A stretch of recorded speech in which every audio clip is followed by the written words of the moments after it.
নমস্কার বন্ধুরা, মুনমুনের পাঁচফোড়নে সকলকে স্বাগত। আজ বানাবো ছোলার ডাল দিয়ে লাউয়ের তরকারি। লাউ আমরা অনেক রকম ভাবে বানিয়ে খেয়ে থাকি, তবে একবার এরকম ছোলার ডাল আর লাউ দিয়ে বানিয়ে বাড়িতে সকলকে খাওয়ান, দেখবেন ভীষণ ভীষণ সকলের খুব পছন্দ হবে। তাহলে আসুন শুরু করি। প্রথমে গ্যাস ওভেনটা জ্বালিয়ে দিয়ে আমি একটা প্রেসার কুকার বসিয়ে বড় চামচের 3 চামচ সর্ষের তেল নিয়ে নিলাম। আজ আমি রান্নাটা করব প্রেসার কুকারে। এখন নিয়ে নিলাম জিরে 1 চামচ। জিরেটা যখন খুব সুন্দর একটা গন্ধ উঠবে তখন নিয়ে নিলাম একটা শুকনো লঙ্কা। অবশ্যই লঙ্কাটাকে ফাটিয়ে দিতে হবে। শুকনো লঙ্কা দেওয়ার পরে আমি নিয়ে নিচ্ছি একটা তেজপাতা। শুকনো লঙ্কা, জিরে দেওয়ার পরে অল্প দিলাম 1/4 চামচের মতো হিং। কারণ আজকে আমরা রান্নাটা করব সম্পূর্ণ নিরামিষ, সেজন্য হিঙের ব্যবহার করছি।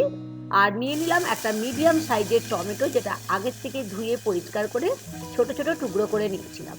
এখন নিয়ে নিলাম 1 চামচের মতো আদা। আমি এখানে আদাটা গ্রেট করে নিয়েছি, আপনারা ইচ্ছে হলে আদা পেস্টও নিতে পারেন। স্বাদ অনুযায়ী নিয়ে নিলাম লবণ।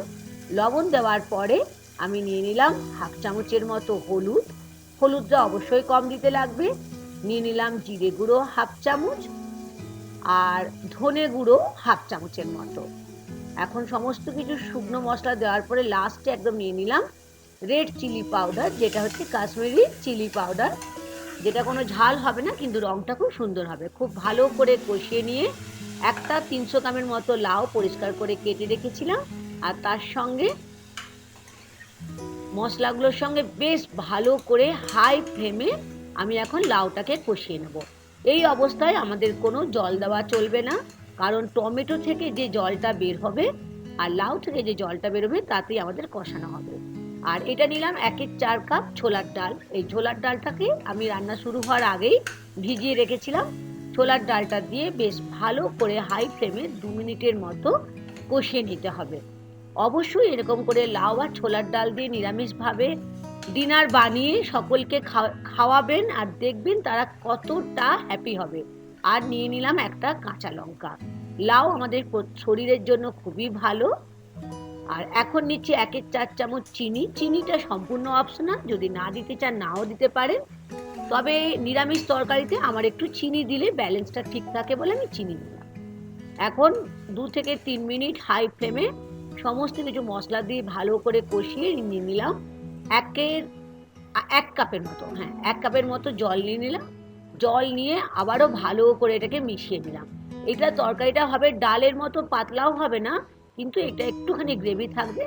তার যে পরিমাণে আপনারা লাউ নেবেন সেই পরিমাণে কিন্তু জলটাও নিতে হবে। এই অবস্থায় আমি প্রেসার কুকারের ঢাকাটা আটকে দিয়ে হুইসেলটা লাগিয়ে দিলাম। আর আমি এখানে 2 থেকে 3টে হুইসেল তুলে নিচ্ছি।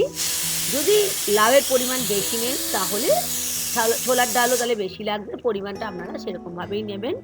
এখন আমার 3টে সিটি হয়ে যাওয়ার পরে আমি প্রেসার কুকার বন্ধ করে স্ট্যান্ডিং টাইম দিলাম। এখন প্রেসারটা দেখুন, প্রেসার একদম খুলে নিলাম প্রেসার কুকারটা। এখন কিন্তু দারুণ একটা গন্ধ উঠছে। তৈরি হয়ে গেল ভীষণ তাড়াতাড়ি একটা হেলদি ডিনার রেসিপি, ছোলার ডাল দিয়ে লাউ।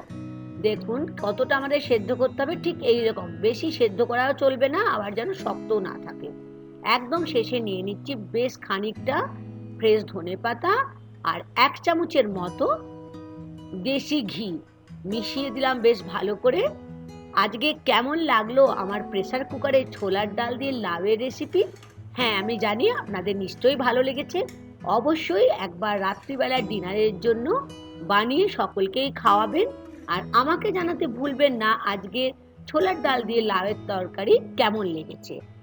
আর দেখতে দেখতে কিন্তু লাইক দিতে ভুলবেন না বন্ধুরা। নতুন বন্ধু হলে সাবস্ক্রাইব করে নিয়ে আমার সাথে থাকার অনুরোধ থাকলো। আশা করি ছোলার ডাল দিয়ে লাউয়ের তরকারি ভীষণই ভালো লেগেছে আপনাদের। আবার দেখা হবে। Thank you.